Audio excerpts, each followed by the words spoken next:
All right, so can you tell us what company you're working for and what do you do? I work for SOO Foundry Machine in Sault Ste. Marie, Ontario, and we're a large fabrication and machining shop. Excellent. And what are the challenges you're seeing in your shop right now? Manpower, skilled manpower, right? So we're having apprentices that don't have the experience to do the work that we require done on a daily basis. And what are the solutions you've been looking for lately for that? Robotics, and something that's easily applied on our shop floor, right? So we don't have to have programming involved. And after looking at this system, it's a welder needs to program the robot, so that's what we need.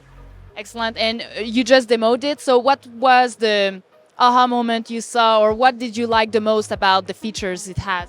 How easily it is to train, right? And obviously the quality of work is consistent. So Excellent. And what around the features that it does, like the different types of welds and everything, what do you see the most applicable to your operation?